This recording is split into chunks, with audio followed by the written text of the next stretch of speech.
RB Leipzig broke Borussia Dortmund's 41-match unbeaten home record with a frenetic 3-2 win. While it made for a superb spectacle, the game also revealed some shared weaknesses, writes DW's Matt Pearson from Dortmund.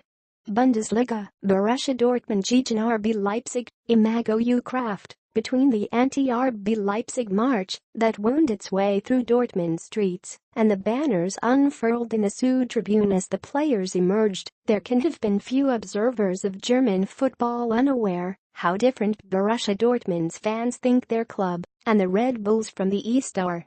Bundesliga, Borussia Dortmund gegen RB Leipzig, Imago J.Huebner. But at the end of a game that seemed to have as much incident as some entire matchday weekends, it was hard not to see a raft of on-pitch similarities. Even before the pre-match welcoming parties, which never crossed the line as they did in this fixture last season, the visitors would have known they were in for a rough ride.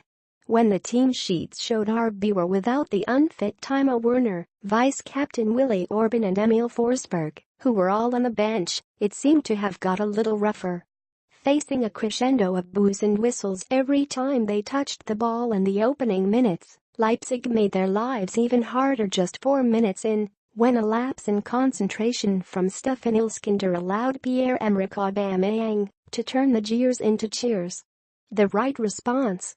But in a telling demonstration of the mental strength they'll need to sustain a place at the top table of European football, the men in white reacted with muscle, heart and no little skill.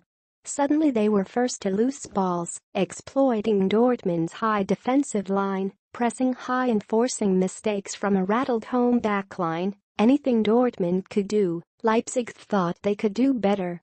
Dortmund are a good team on the offensive. Leipzig goalkeeper Peter Gulaxi told DW after the game. But I think we had a lot of chances today, a lot more than last year, when they lost 1-0 in the same fixture, and we can also play very well on the counter. The quality in our squad is better than last year. Bundesliga, Borussia Dortmund gegen RB Leipzig, Imago. Eventually the pressure and that increased quality told.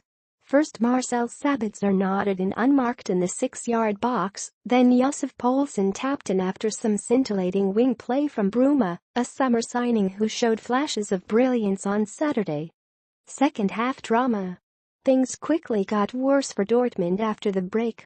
Socrates, who along with Omer Toprak, had struggled with the pace and relentless movement of Jean-Kevin Augustin all game, pulled the French striker down and trudged off as Augustin secured a 2-goal cushion for his team. But like their opponents, Leipzig seemed incapable of keeping either a let or their composure. Ilskinder flew into a brainless tackle on Mario Götze, and then another just 2 minutes later, to give Dortmund a glimmer of hope. The space behind the visitors' defense, rich pickings for Aubameyang all day, was exploited by the Gabonese frontman again. Another penalty, another goal. We have tried everything until the very end. It was a strange game, said Dortmund's Julian Weigl afterwards. Bundesliga, Borussia Dortmund gegen RB Leipzig, picture alliance Bobby Thyssen, reckless almost by design. It was. But it's difficult to escape the conclusion that both sides like it this way, despite Peter Bosz' admission after the game that his side defended badly. Both try to push up and hold an unusually high line.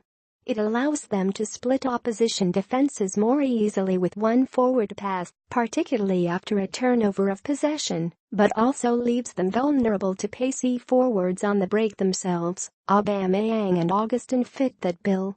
In truth, this game could easily have finished 3-3. Andriy Yarmolenko missed a golden chance at the death. It could also have been 4-3 or 3-4, or just about any other score. While it made for an intense and often brilliant spectacle, it's rare to see such cavalier approaches win out over a season. Bayern Munich conceded just 22 last season, 17 the season before that.